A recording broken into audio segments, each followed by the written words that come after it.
All'inizio dell'estate da questi studi abbiamo lanciato un concorso di realizzare un video goliardico su una musica di un certo tipo, su un tormentone dell'estate che vi abbiamo presentato. Ebbene, sono arrivati tanti video, quello che ha vinto è quello che vi stiamo proponendo, che vi stiamo per proporre.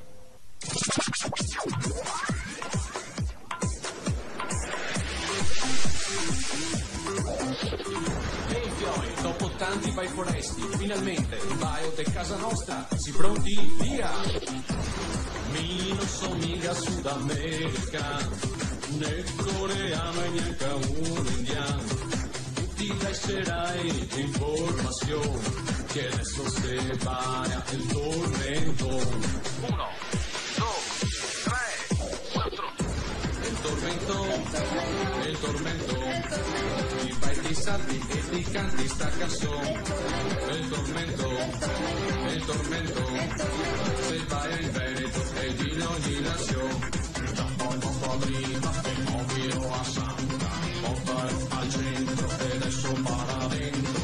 Poi vai a dritta e torna dopo a Santa, salti voi in centro e fare il commento. Da poco prima che muovilo a Santa, portalo al centro e adesso para dentro. Poi vai a dritta e torna dopo a Santa, salti voi in centro e fare il commento. Io non so cosa sei tu hai a mangiare, ma adesso mi sei venuto fame. No magno down e c'è il no velo vodka e tequila bum bum, quella è tristesine e rosso bon, e parparalloso va il tormento. 1, 2, 3, 4. Il tormento. E in studio abbiamo con noi Andrea Bergamo, detto il Canaia, che è poi l'autore di questo tormenton, che ha lanciato la sfida ai vari gruppi di interpretarlo e tanti video ti sono arrivati. Buongiorno e benvenuto. Buongiorno, grazie. Perché ha vinto questo video? Perché è stato quello che ha realizzato forse più in maniera concreta lo spirito con cui era stato lanciato il tormentone, quindi il fatto di divertirsi nel fare qualcosa, nell'interpretare a livello locale quello che normalmente di tormentoni ce ne arrivano dall'estero, invece qua adesso di Conny Farage. Guarda, tutti questi anni, anche durante i mondiali ci sono stati propinati i tormentoni e quindi abbiamo voluto cercare di invertire questa tendenza, cosa che in parte siamo riusciti anche con molto divertimento. Il tormentone, divertimento, gioco, ma in salsa veneta, che è un po' la cifra stilistica della tua produzione artistica. Ma sai, certamente questo qua era una radice culturale, cioè mi era stato chiesto di fare qualcosa. Non dagli indipendentisti? No, non gli indipendentisti, l'hanno molto apprezzato come proposta culturale, come direzione culturale. Tra l'altro è una proposta che è andata ben oltre i limiti della regione,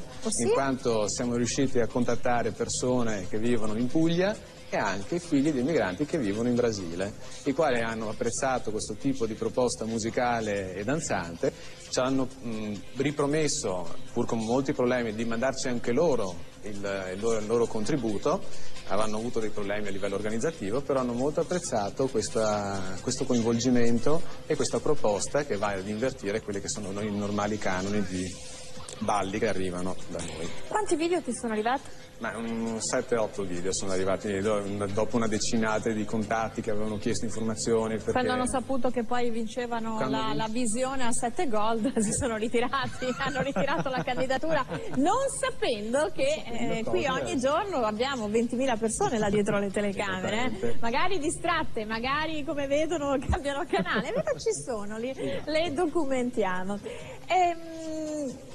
Una sfida di questo genere spesso uno pensa che siano i ragazzi, no? A interpretarla, penso a Happy, certo. Sono sempre stati i ragazzi, abbiamo visto da video di tutto il mondo, invece nel tuo caso gente che insomma diversamente giovane, possiamo usare questa... Sono giovani di una volta, giovanili. Sicuramente giovani dentro. Giovanili. Secondo me hanno voluto, da quello che anche ho capito, da quando si è potuto mettere in contatto, hanno voluto condividere un'esperienza che stavano facendo i loro figli, in quanto tutti sono accomunati dal fatto di avere dei ragazzi che fanno danza presso un'associazione, si chiama l'Overdream, da cui Overdreamers sono andati così il nome, per cui si sono voluti mettere in gioco per condividere appunto questa esperienza, che è una cosa molto bella ai tempi di oggi, nei rapporti figli-genitori.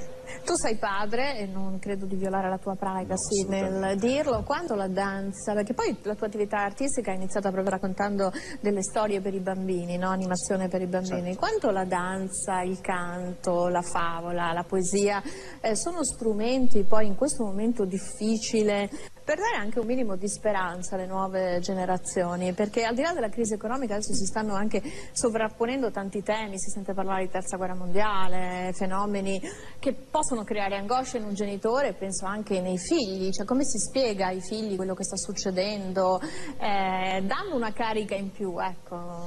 Beh, il fatto di utilizzare danza, canto, serve a livello sia terapeutico per noi adulti, e quindi di conseguenza quando noi adulti stiamo bene anche i ragazzi, sia anche come modo di reagire. A me viene in mente in base alla domanda che mi hai fatto, la testimonianza della cugina di mia moglie che è missionaria in Ecuador.